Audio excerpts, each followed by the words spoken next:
Hey everyone, welcome back. If this is your first time, welcome to the Kromm Real Estate Team, your source for all things Central Oregon real estate related. Please hit the subscribe on your way in. We are getting near our first 1,000 subs and we would love your support. And also, I need to know, are we keeping the beard or not? It's getting really long, getting really bushy for me anyway. I normally have a little scruff going on. This is getting out of control. Let me know if we're keeping the beard or not.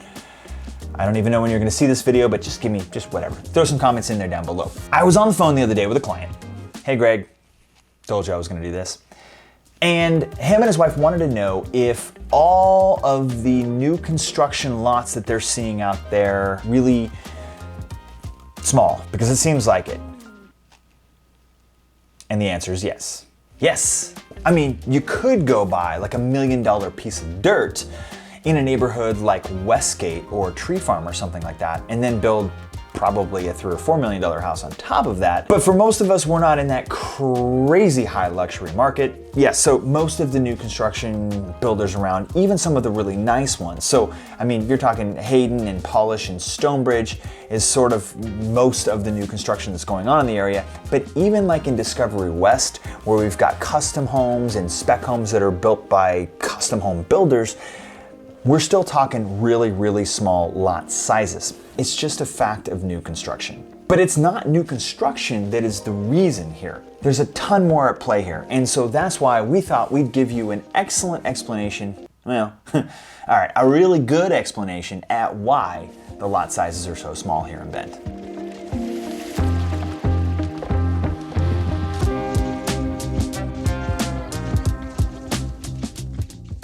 Okay, so the first reason, and this is kind of the overarching broad 30,000 foot view overhead, is that back in the 70s, yes, those 70s, the state of Oregon, in order to protect agricultural land, implemented this set of new UGB laws. This UGB law means that any metropolitan area, like a city designated area, needs to have its own UGB, and that stands for Urban Growth Boundary. Basically, the city limits of that municipality or city, whatever it happens to be, and that is where all of the development needs to be contained. It can't happen outside of the city limits. Now, most other states don't have this. As you know, I've spent a part of my life living in Tennessee, where you can basically buy any old chunk of land and start up your own neighborhood. In fact, you could basically start a whole city in the middle of nowhere. Well, where there's no limit to where you can develop and where people want land and elbow room, and that's what they want. You give the people what they want, right? Especially when land is cheap, because it's in the middle of nowhere. Whoa. Okay, I just needed to check myself, and turns out I was wrong. Tennessee does have an urban growth boundary. It's one of like only 3 states in the country. It's like Washington, Oregon, and Tennessee.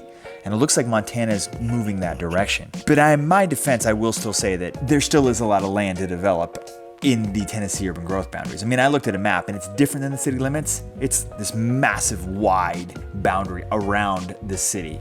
So you still can basically buy a chunk of land anywhere and call it good, or call it nowhere. Some people in some neighborhoods in Tennessee don't even have fences because who cares? Their neighbors are like way over there. But not here in Bend. No siree. Fences are critical dividers of a yard space. But down here in Oregon, it doesn't work that way. You have to be within the city limits. Want to guess if the city limits are really wide open and broad and full of opportunity for growth? Or do you think that over the past 50 years that we've basically filled up our city to the brim of development? Yeah. So since the Great Recession back in 2008 through 2010, we've basically been building infill, like just chunks or pockets of land that had never really been developed on before that were just kind of skipped over, or landowners didn't want to sell back in the day, right? All of this land that was already within the UGB. So in 2016, this city basically annexed in, with the state's blessing, of course, because that's required, about 2,300 new acres into the city's limits for development. This was a huge step in the right direction, but some argue that it was already too late. You see, we had already begun seeing much fewer and fewer new construction developments come to fruition because we had already begun to run out of land. So just because we got a few thousand acres back in 2016 doesn't mean that we still now have all of this land to develop. That was only 9 years ago, and for the most part, it's almost already completely used up. And not only that, just because the land is now available to be developed on doesn't mean that it will be, because let's face it, people own that land, and then people might be farming on that land or living on that land, and that was 9 years ago. Maybe they're not ready to sell. Maybe they haven't been ready to sell. Or maybe they know how valuable it is now, and they're waiting for their price tag, which dirt's expensive around here, meaning we still have a problem. So that leads to one of the reasons here. When you know that land is at a premium, do you build one house on a big chunk of land, or do you build on much smaller chunks of land to maximize the economy of scales? This leads to the second major reason why lot sizes are small, and it's a very simple one: supply and demand. Because there's still profitability to take into account for builders, and there's affordability to take into account when building homes.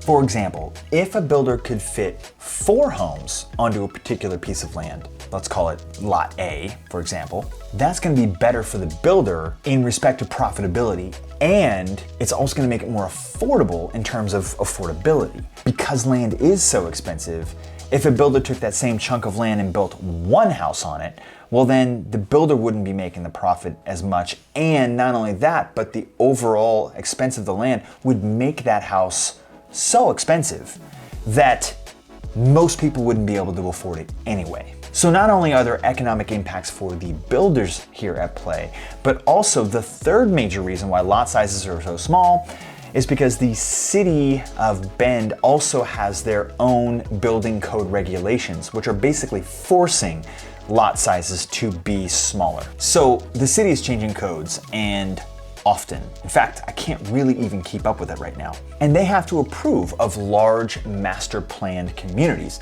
similar to what's happening over in Discovery West and what a lot of the polished neighborhoods are doing, right? There's specific requirements for lot density and property types, such as like condos and townhouses and even apartments. You can't just go and buy 300 acres and put 300 homes on 300 acres. The city they'll wag their finger at you.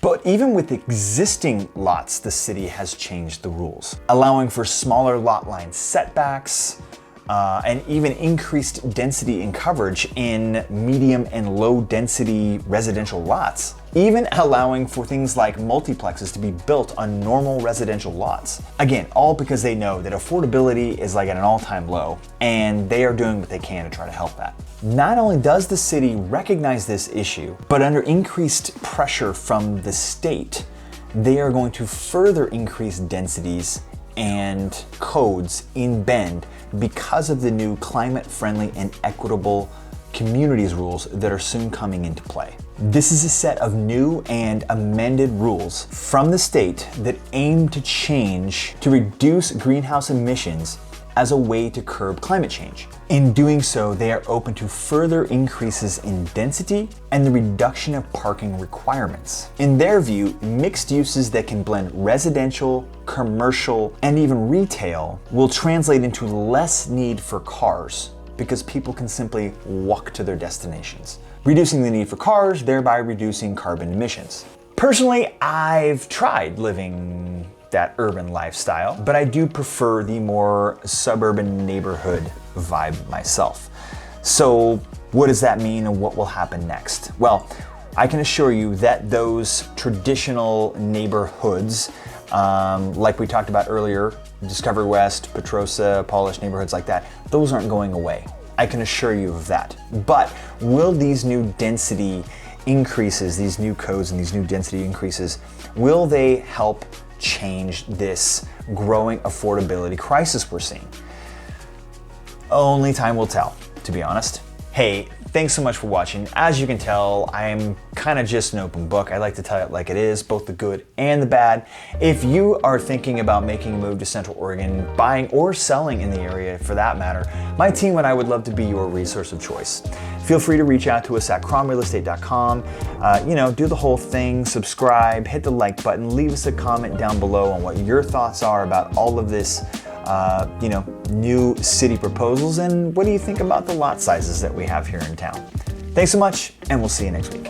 To reduce greenhouse, I can't even say this, and thereby reducing carbon emissions. Let's just say carbon emissions instead of greenhouse gases. Greenhouse gases don't seem like a bad thing, right? Greenhouse. Things are good in a greenhouse.